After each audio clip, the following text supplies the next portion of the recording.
प्रायद्वीपीय भारत की नदियाँ आप मेरे साथ पढ़ रहे हैं। इसके पहले वीडियो में मैंने प्रायद्वीपीय भारत की नदियों को दो भागों में बांटा था, दो स्पष्ट भागों में। एक प्रायद्वीपीय भारत की वे नदियाँ जो बंगाल की खाड़ी में गिरती हैं और प्रायद्वीपीय भारत की वे नदियाँ जो अरब सागर में गिरती हैं। तो इसके पहले वीडियो में मैंने बंगाल की खाड़ी में जल गिराने वाली नदियों को पढ़ाया था। इस वीडियो में मैं प्रायद्वीपीय भारत की उन नदियों को पढ़ाऊंगा जो अरब सागर में जल गिराती हैं। तो हेडिंग डाल दीजिए, अरब सागर में जल गिराने वाली प्रायद्वीपीय भारत की नदियां या अरब सागर में जल गिराने वाली दक्षिण भारत की नदियां। ठीक है, सबसे पहला पॉइंट लिख लीजिए कि अरब सागर में जल गिराने वाली प्रायद्वीपीय नदियों का उत्तर से दक्षिण की ओर क्रम इस प्रकार है। अरब सागर में जल गिराने वाली प्रायद्वीपीय नदियों का उत्तर से दक्षिण की ओर क्रम इस प्रकार है। क्रम से लिख लीजिए, लूनी, साबरमती, माही, नर्मदा, तापी, मांडवी, जुआरी, शरावती, गंगावेली, पेरियार और भरतपुझा। इन नदियों का विवरण मैं डिटेल में भी दूंगा, तो इनको क्रम से आप लिख लीजिए। कभी कभी क्रम पूछ देता है परीक्षाओं में कि 3 नदियां दे देगा, बोलेगा कि इनको उत्तर से दक्षिण की ओर सही क्रम में लगाइए, है ना, ऑप्शन में, तो आपको लगाना होता है।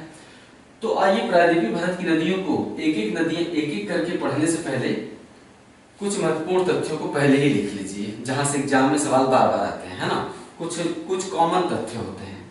तो नंबर 1 लिखिए, प्रायद्वीपीय भारत की 4 नदियां खंभात की खाड़ी में गिरती हैं।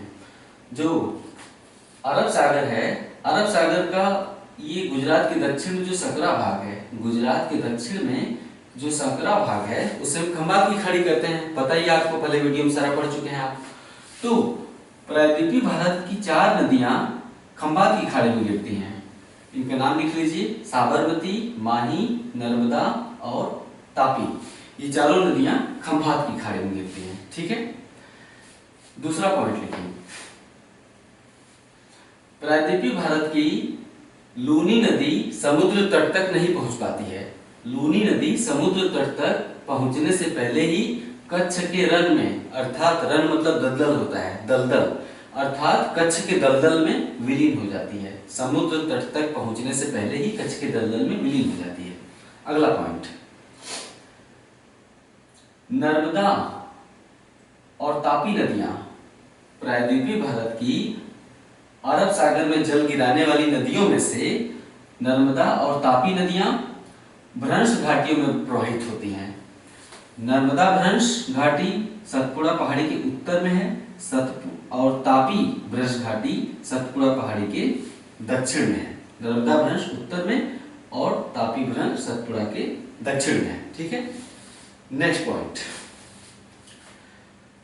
नर्मदा और तापी नदियां प्रायद्वीपीय पठार के सामान्य ढाल के विपरीत, नर्मदा और तापी नदियां प्रायद्वीपीय पठार के सामान्य ढाल के विपरीत, प्रायद्वीपीय पठार का सामान्य ढाल किधर है? पूर्व की तरफ है। तो वही आप लिखिए इसको कि नर्मदा और तापी नदियां प्रायद्वीपीय पठार के सामान्य ढाल के विपरीत अपनी भ्रंश घाटियों में पश्चिम दिशा में प्रवाहित होती हैं और खंभात की खाड़ी में जल गिराती हैं, क्योंकि नर्मदा और तापी भ्रंश घाटियों का ढाल पश्चिम की तरफ है। इन भ्रंश घाटियों का ढाल पश्चिम की तरफ है, जबकि प्रायद्वीपीय पठार का ढाल पूरब की तरफ है। यही कारण है कि स्वर्ण रेखा, बैतरणी, ब्राह्मणी, महानदी, गोदावरी, कृष्णा, पेन्नार, कावेरी, वैगाई, ताम्रपर्णी इत्यादि नदियां बंगाल की खाड़ी में जल गिराती हैं, जबकि ये दोनों नदियां प्रायद्वीपीय पठार के मध्य से निकल रही हैं लेकिन गिर रही हैं पश्चिम की ओर। क्यों? क्योंकि ये अपने भ्रंश घाटियों में प्रवाहित हो रही हैं और भ्रंश घाटी का ढाल पश्चिम की तरफ है। ठीक है, समझ गए? नेक्स्ट पॉइंट,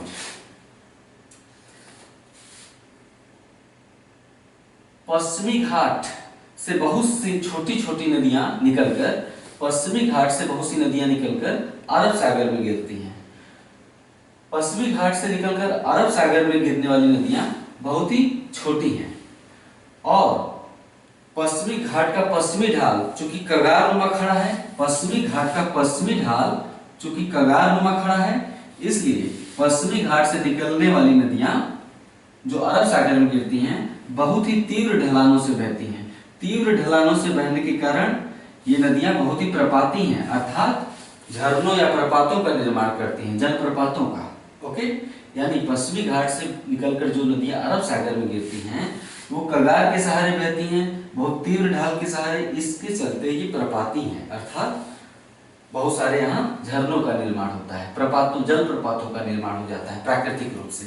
ठीक है, तो माही नदी कर्क रेखा को, नेक्स्ट पॉइंट लिखना है आपको कि माही नदी कर्क रेखा को 2 बार काटती है और खंभात की खाड़ी में गिरती है। ये हो गए कुछ कॉमन फैक्ट्स जो आपने अभी लिखे।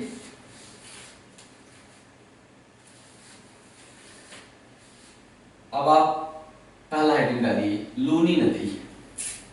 सबसे उत्तर से दक्षिण की तरफ बढ़ेंगे। देखिए, लूनी नदी उत्तरी राजस्थान में अरावली पहाड़ी से निकलती है। लूनी नदी उत्तरी राजस्थान में अरावली से निकलती है और सांभर झील से गुजरती है। ये लाल कलर का जो स्पॉट है ये सांभर झील है, राजस्थान में है ना। तो लूनी नदी उत्तरी राजस्थान में अरावली पहाड़ी से निकलती है, सांभर झील से होकर गुजरती है और गुजरात के कच्छ के दलदल में, गुजरात के कच्छ के दलदल में अर्थात कच्छ के रन में विलीन हो जाती है। गुजरात के कच्छ के रन में अर्थात दलदली क्षेत्र में विलीन हो जाती है। नेक्स्ट पॉइंट, लूनी नदी को समुद्र तट नहीं मिलता, अर्थात समुद्र तट तक पहुंचने से पहले ही ये कच्छ के रन में विलीन हो जाती है। क्वेश्चन पूछेगा कौन सी नदी समुद्र तट तक नहीं पहुंचती? लूनी नदी। ठीक है, गुजरात का ये वाला इलाका कहलाता है सौराष्ट्र। ओके, ये वाला इलाका जहाँ गिर पहाड़ी है, और ये वाला इलाका कहलाता है कच्छ। कच्छ वाला क्षेत्र है, कभी कभी सूखा रहता है, कभी कभी दलदल हो जाता है। जब समुद्र में ज्वार उठता है ना, ज्वार 24 घंटे में 2 बार उठता है समुद्र में ज्वार, तो ज्वार के समय यहाँ पे जल आ जाता है। जब ज्वार हटता है तो यहाँ से जल चला जाता है, जिसके चलते कच्छ का पूरा इलाका दलदली है। दलदली होने के चलते यहाँ पर रहने लायक परिस्थितियां नहीं होती हैं। तो कच्छ जो लूनी नदी है कच्छ के रन में ही विलीन हो जाती है, समुद्र तक नहीं पहुंच पाती। नेक्स्ट पॉइंट, अगला हेडिंग डालिए, साबरमती नदी। देखिए, ये गुजरात के 2 शहर हैं, एक है राजधानी गांधीनगर और दूसरा है गुजरात का सबसे बड़ा शहर अहमदाबाद। अहमदाबाद और गुजरात की राजधानी गांधीनगर है ना, उनसे होकर एक नदी प्रवाहित हो रही है, उसका नाम है साबरमती नदी। ठीक है, तो पहला पॉइंट लिखिए साबरमती नदी में। साबरमती नदी राजस्थान के उदयपुर जिले में मेवाड़ से निकलती है। बह तो रही है ज्यादातर गुजरात में, देखिए, लेकिन निकलती है गुजरात से नहीं बल्कि राजस्थान से निकलती है। ध्यान देने की बात है कि साबरमती नदी राजस्थान में उदयपुर जिले में मेवाड़ से निकलती है और खंभात की खाड़ी में अपना जल गिराती है। गुजरात की, नेक्स्ट पॉइंट, गुजरात की राजधानी गांधीनगर और गुजरात का सबसे बड़ा नगर अहमदाबाद साबरमती नदी के तट पर स्थित है। अगला हेडिंग, तीसरी नदी है माही नदी। माही नदी के विषय में लिखिए। माही नदी मध्य प्रदेश में विंध्य पर्वत से निकलती है। माही नदी मध्य प्रदेश में विंध्य पर्वत से निकलती है और खंभात की खाड़ी में गिरती है। माही नदी 3 राज्यों से होकर प्रवाहित होती है। मध्य प्रदेश, ऊपर राजस्थान है, मध्य प्रदेश, राजस्थान और गुजरात। गुजरात यहाँ तक चलाया है, यहाँ नीचे तक चलाया है ना। ये पूरा जो इलाका है ये आ जाता है आपका गुजरात, ये पूरा है गुजरात। तो माही नदी मध्य प्रदेश के विंध्य पर्वत से निकलती है और उसके बाद मध्य प्रदेश, राजस्थान और गुजरात में प्रवाहित होते हुए खंभात की खाड़ी में अपना जल गिराती है। नेक्स्ट पॉइंट, माही नदी राजस्थान में कर्क रेखा को 2 बार काटती है। जहां पे 1 बार काट रही है फिर 2 बार काट रही है। ये जो पूरा इलाका है ये राजस्थान का है, ये पूरा इलाका राजस्थान का है। राजस्थान में ये 2 बार काटती है। तो वही मैंने बोला अगला पॉइंट है, माही नदी राजस्थान में कर्क रेखा को 2 बार काटती है। ठीक है, अगला हेडिंग डालिए, नर्मदा नदी। नर्मदा के विषय में सबसे पहला फैक्ट लिखने लायक जो है, अरब सागर में जल गिराने वाली प्रायद्वीपीय भारत की नदियों में सबसे लंबी नदी है। नर्मदा नदी अरब सागर में जल गिराने वाली प्रायद्वीपीय भारत की नदियों में सबसे लंबी नदी है। नेक्स्ट पॉइंट, नर्मदा नदी गोदावरी, नर्मदा नदी गोदावरी और कृष्णा, ये गोदावरी और ये कृष्णा, नर्मदा नदी गोदावरी और कृष्णा नदियों के बाद पूरे प्रायद्वीपीय भारत की तीसरी सबसे लंबी नदी है। नर्मदा नदी गोदावरी और कृष्णा नदियों के बाद पूरे प्रायद्वीपीय भारत की तीसरी सबसे लंबी नदी है। पहला फैक्ट क्या था कि अरब सागर में जल गिराने वाली नदियों में प्रायद्वीपीय भारत की सबसे लंबी नदी, लेकिन कृष्णा, गोदावरी और कृष्णा के बाद प्रायद्वीपीय भारत की तीसरी सबसे लंबी नदी। स्पष्ट हो गया? ठीक है। इसके बाद आप लिखिए नर्मदा नदी मैकाल, ये देखिए यहां तक है राजपीपला, ये सतपुड़ा पहाड़ी है ना, यहां तक है महादेव, राजपीपला, महादेव और मैकाल। सतपुड़ा पर्वत में 3 पहाड़ियां हैं, राजपीपला, महादेव, मैकाल। तो नर्मदा के विषय में तीसरा फैक्ट आप लिखेंगे, नर्मदा नदी मैकाल पर पहाड़ी पर स्थित अमरकंटक चोटी, नर्मदा नदी मैकाल पहाड़ी पर स्थित अमरकंटक चोटी से निकलकर पश्चिम में अपनी भ्रंश घाटी में प्रवाहित होती है और भड़ौच के पास, भरूच या भड़ौच, और भड़ौच के पास खंबात की खाड़ी में अपना मुहाना बनाती है। नेक्स्ट पॉइंट, मध्य प्रदेश का प्रमुख शहर जबलपुर और गुजरात का भड़ौच, ठीक, नर्मदा नदी के तट पर स्थित हैं। जबलपुर और भड़ौच नर्मदा नदी के तट पर स्थित हैं। नेक्स्ट पॉइंट, नर्मदा नदी 3 राज्यों से होकर प्रवाहित होती है, मध्य प्रदेश, महाराष्ट्र, गुजरात। महाराष्ट्र जो है यहां तक चलाता है, ठीक है,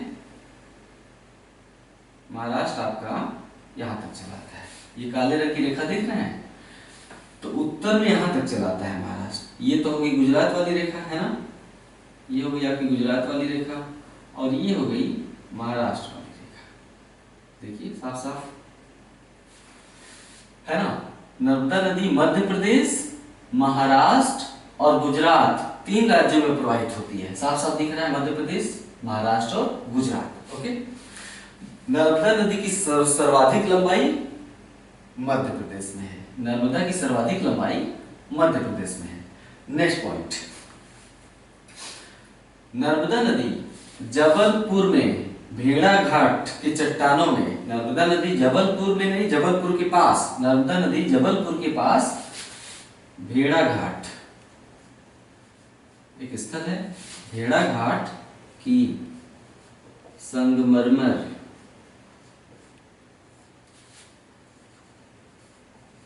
की चट्टानों में है। नर्मदा नदी जबलपुर के समीप भेड़ा घाट की संगमरमर की चट्टानों में एक बहुत ही भव्य और खूबसूरत जलप्रपात बनाती है। जलप्रपात मतलब झरना।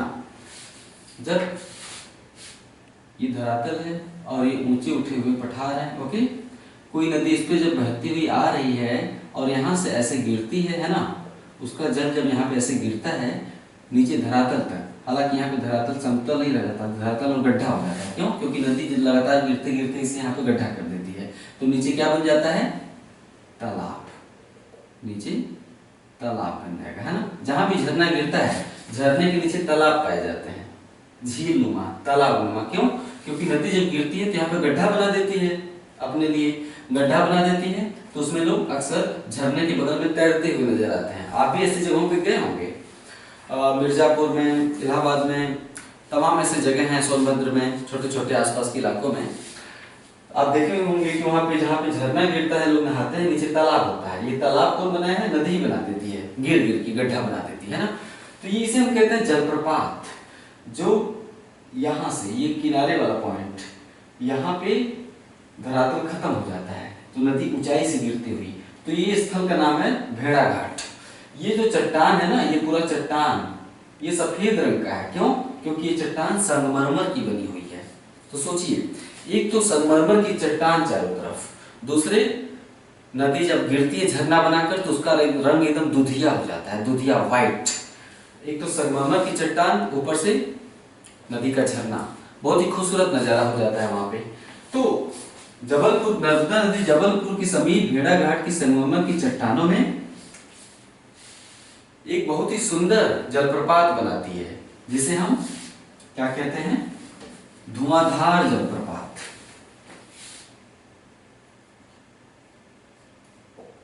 धुआंधार जलप्रपात या कपिल धारा या कपिल धारा जलप्रपात इसे कहते हैं। ठीक है, ये स्थल कौन सा है, भेड़ाघाट। ये भेड़ाघाट की संगमरमर की चट्टान है ना, कल्पना करिए। ठीक है,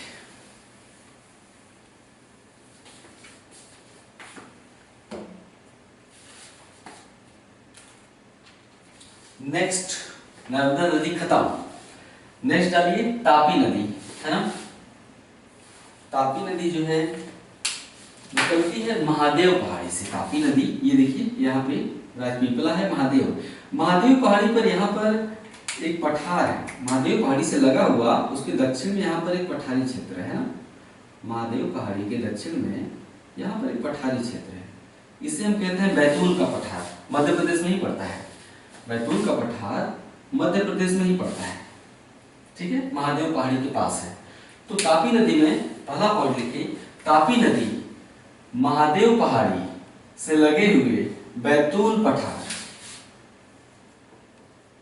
तापी नदी महादेव पहाड़ी से लगे हुए बैतूल पठार से निकलती है और सतपुड़ा के दक्षिण में, सतपुड़ा पहाड़ी के दक्षिण में अपनी भ्रंश घाटी में प्रवाहित होती है और सूरत के समीप खंभात की खाड़ी में अपना जल गिराती है, सूरत के समीप। नेक्स्ट पॉइंट, सूरत गुजरात का प्रमुख शहर सूरत तापी नदी के मुहाने पर है।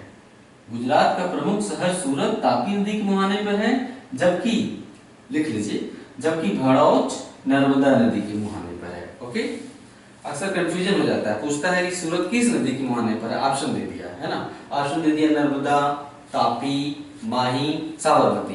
कंफ्यूज कि नर्मदा था कि तापी था, हो जाता है। तो इसे बार बार पढ़ लीजिए कि सूरत तापी नदी के मुहाने पर है और भड़ौच नर्मदा नदी के मुहाने पर है। ठीक है, नेक्स्ट पॉइंट, जहां नर्मदा भ्रंश घाटी सतपुड़ा पहाड़ी के उत्तर में है, वहीं तापी नदी की भ्रंश घाटी सतपुड़ा पहाड़ी के दक्षिण में है। अर्थात सतपुड़ा पहाड़ी नर्मदा और तापी भ्रंश घाटियों के बीचों बीच स्थित एक ब्लॉक पर्वत है ना, ये भी जोड़ दीजिए। अर्थात सतपुड़ा पहाड़ी नर्मदा और तापी भ्रंश घाटियों के बीचों बीच विस्तृत एक ब्लॉक पर्वत है या भ्रंशोत्थ पर्वत है। ठीक है,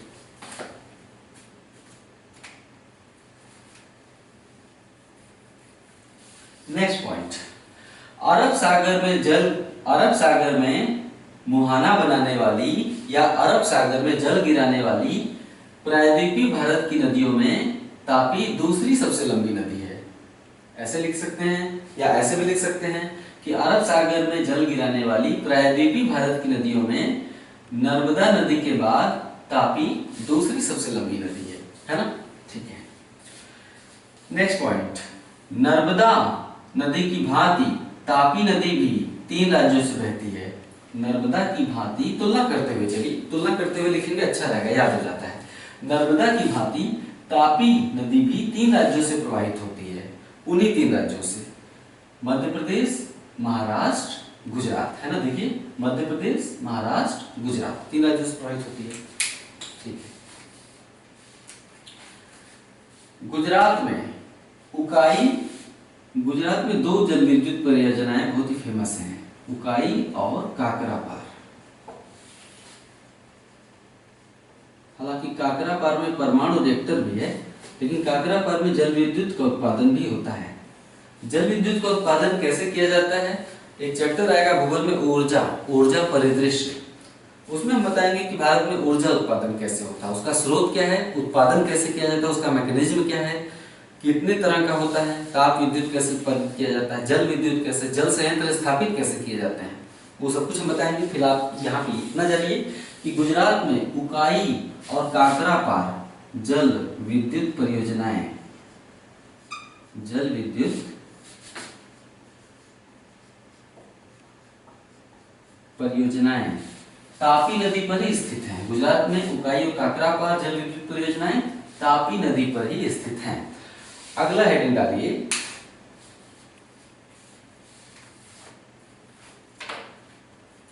आपका अगला हेडिंग होगा सह्याद्री से निकलकर अरब सागर में गिरने वाली नदियां। मूल हेडिंग तो वही है, अरब सागर में गिरने वाली नदियां, अरब सागर में गिरने वाली प्रायद्वीपीय भारत की नदियां।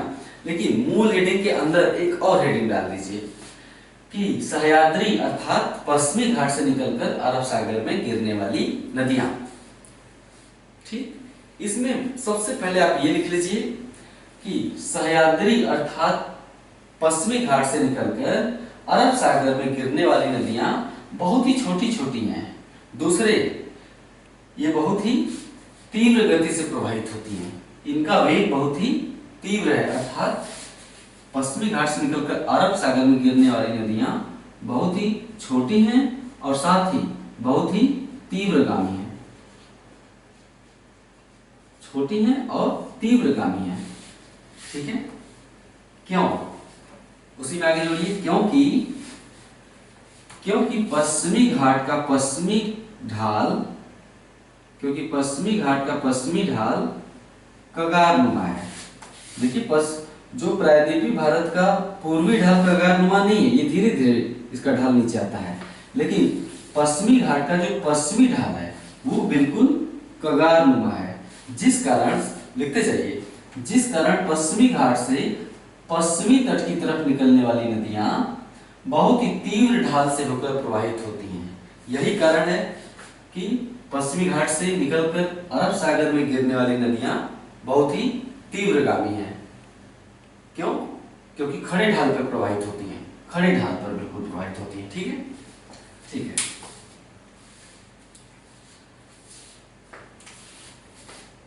पश्चिमी घाट से निकलकर, नेक्स्ट पॉइंट, पश्चिमी घाट से निकलकर या सह्याद्री से निकलकर अरब सागर में जल गिराने वाली नदियों के जल के दो स्रोत हैं। पश्चिमी घाट से निकलकर अरब सागर में गिरने वाली या जल गिराने वाली नदियों के जल के दो स्रोत हैं। कौन कौन से? पहला, जून से लेकर सितंबर तक, जून से लेकर सितंबर तक दक्षिणी पश्चिमी मानसून, जून से लेकर सितंबर तक दक्षिणी पश्चिमी मानसून पश्चिमी घाट से टकराकर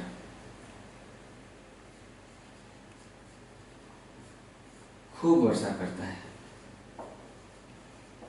खूब वर्षा करता है। जून से लेकर सितंबर तक दक्षिणी पश्चिमी मानसून, यानी वो मानसून जो इधर से आता है ना, अरब सागर से होकर। दक्षिणी पश्चिमी मानसून जून से लेकर सितंबर तक पश्चिमी घाट से टकराकर खूब वर्षा करता है। तो पश्चिमी घाट से टकराकर जब खूब वर्षा हो रही है तो स्वाभाविक सी बात है कि यहाँ से निकलकर पश्चिम की ओर जो बहने वाली नदियां हैं उनमें जल की कमी होने का तो कोई सवाल ही नहीं उठता है ना। दूसरा कारण मैंने बताया कि पश्चिमी घाट से निकलकर अरब सागर में जल गिराने वाली नदियों के जल के दो स्रोत हैं। पहला स्रोत, जून से सितंबर तक दक्षिणी पश्चिमी मानसून पश्चिमी घाट से टकराकर खूब वर्षा करता है। दूसरा स्रोत क्या है भाई? बरसात तो मुख्य रूप से इन क्षेत्रों में 3 ही महीने होती है, 4 महीने, जून, जुलाई, अगस्त, सितंबर। बाकी का महीना शुष्क होता है, ड्राई मंथ्स। तो जो सूखे महीने हैं उनमें इन नदियों को जल कैसे मिलता है? तो देखिए, ये प्रायद्वीपीय भारत का पठार है। आप जब पठारी क्षेत्रों में कभी घूमने जाएंगे, पठारी क्षेत्र मिर्जापुर से स्टार्ट हो जाता है। इलाहाबाद के दक्षिण में यहाँ पर मिर्जापुर है, मिर्जापुर से पठारी क्षेत्र स्टार्ट हो जाता है, कन्याकुमारी तक जाता है। तो आप मिर्जापुर में भी जाएंगे कभी घूमने तो आप देखेंगे कि पठारी क्षेत्र में चट्टानों के बीचों बीच गहरी गहरी दरारें पाई जाती हैं, है ना। पठारी क्षेत्रों में चट्टानों के बीचों में खूब गहरी गहरी मोटी मोटी दरारें पाई जाती हैं। जब बरसात होता है तो पठारी क्षेत्रों में उन दरारों में जल भर जाता है। ओके, पठारी क्षेत्रों में, भाई पठारी क्षेत्र बहुत ही विशाल है। सोचिए, मध्य प्रदेश से लेके महाराष्ट्र, कर्नाटका, गोवा, तमिलनाडु, केरला, आंध्रा, उड़ीसा, छत्तीसगढ़, पूरा इतने सारे राज्य इसमें समा गए हैं। ये व्हाइट बोर्ड इतना बड़ा नहीं है, बहुत से दसों राज्यों में फैला हुआ है। इतने विशाल क्षेत्र में जब दरारों में जल भरा रहेगा, है ना, तो वर्षा का जल दरारों में भर जाता है। और शुष्क क्षेत्र में जब मौसम सूखा हो जाता है, तो इन नदियों में इन्हीं दरारों का जल रिसता रहता है। जो प्रायद्वीपीय पठार पर जो दरारें हैं, उनका जल रिसता रहता है यही, और रिस कर पश्चिमी घाट से पश्चिम की ओर वही जल बहता रहता है। घाटियां नदियों ने पहले ही बना दी हैं। नदियों ने क्या किया है, घाटियां बना दी हैं। तो स्वाभाविक सी बात है कि जो जल रिसेगा कहाँ बहेगा, गहरे क्षेत्रों में बहेगा। घाटी मतलब गहरे क्षेत्र। तो जो जल रिसता है पश्चिम की ओर प्रवाहित होता है, तो गहरे क्षेत्रों में चला जाता है, यानी उन्हीं नदियों की घाटियां, यानी नदियों में जल लगभग लगभग बना रहता है। या तो बरसात हो जाती है या फिर दरारों का जल मिलता रहता है ना। तो लिख लिया यहाँ पे, पहला स्रोत क्या है, सितंबर तक दक्षिणी पश्चिमी मानसून टकराकर वर्षा करता है पश्चिमी घाट से। दूसरा कारण, प्रायद्वीपीय पठार के दरारों में संचित जल शुष्क मौसम में इन नदियों को मिलता रहता है। यही कारण है कि पश्चिमी तट पर बहने वाली नदियों में जल की मात्रा बनी रहती है। ठीक है,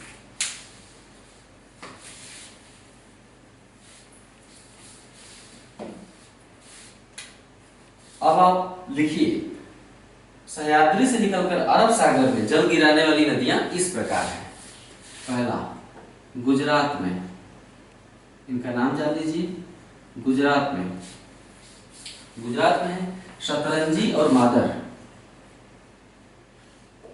शतरंजी नदी और मादर नदी।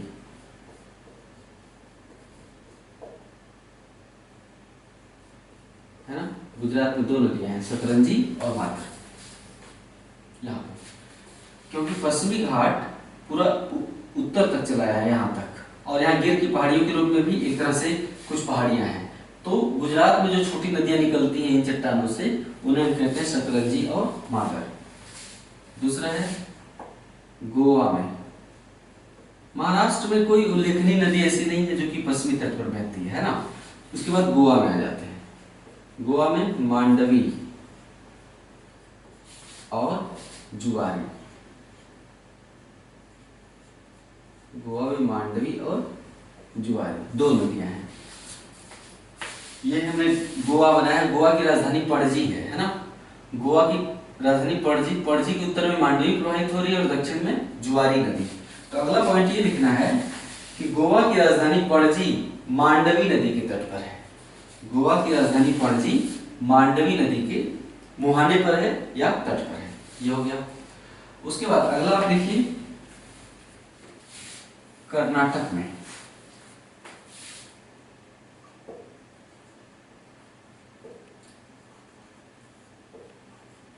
कर्नाटक में शरावती, कर्नाटक में शरावती नदी और गंगावती नदी।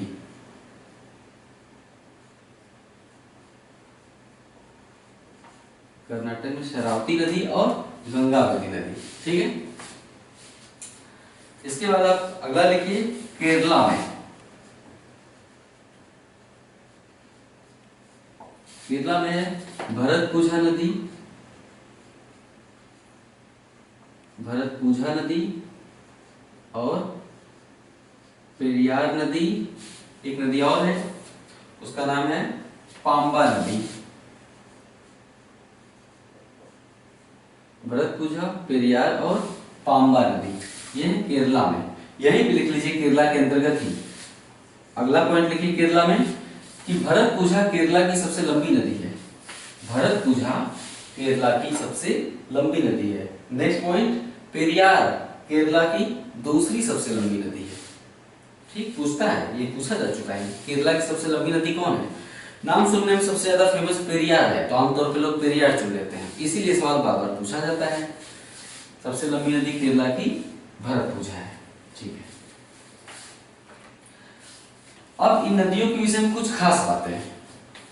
इन नदियों के विषय में जो कि सह्याद्री से निकलकर अरब सागर में गिरती हैं, कुछ खास बातें लिखिए नीचे पैरा चेंज करके। चूंकि सह्याद्री से निकलकर अरब सागर में गिरने वाली नदियां कगार के सहारे प्रवाहित होती हैं, कगार के तीव्र ढाल के सहारे प्रवाहित होती है ना।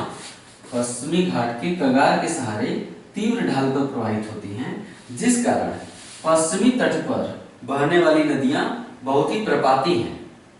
फिर से रिपीट कर रहा हूं, चूंकि सह्याद्री से निकलकर अरब सागर में गिरने वाली नदियां पश्चिमी घाट के कगार के सहारे प्रवाहित होती हैं, अर्थात तीव्र ढाल से होकर प्रवाहित होती हैं, जिस कारण पश्चिमी तट पर बहने वाली नदियां अत्यधिक प्रपाती हैं, अर्थात ये नदियां जलप्रपातों का निर्माण करती हैं, अर्थात झरनों का निर्माण करती हैं।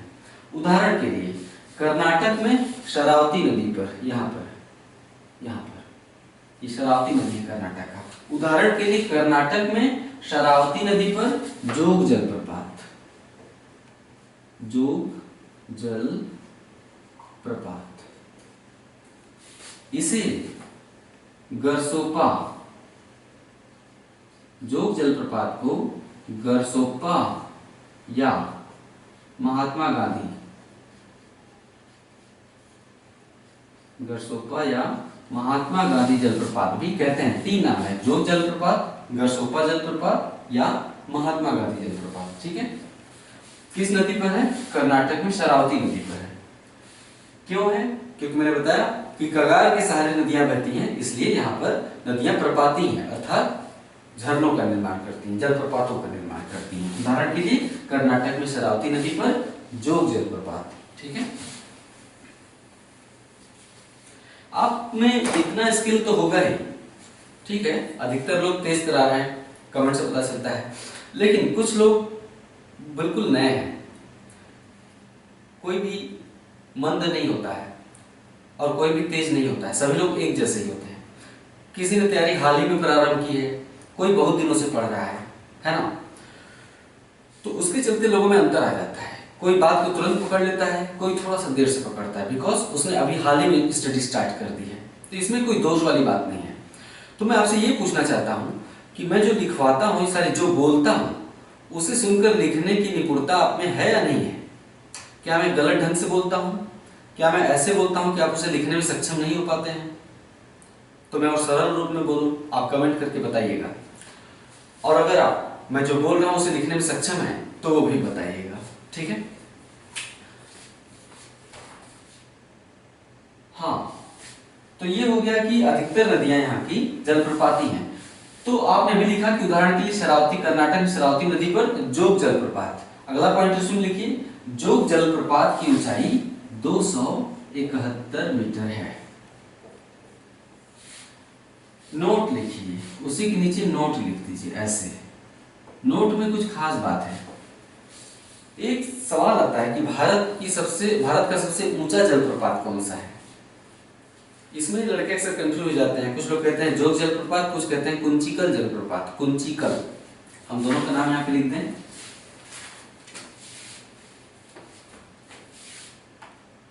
जोग और दूसरा है कुंचिकल।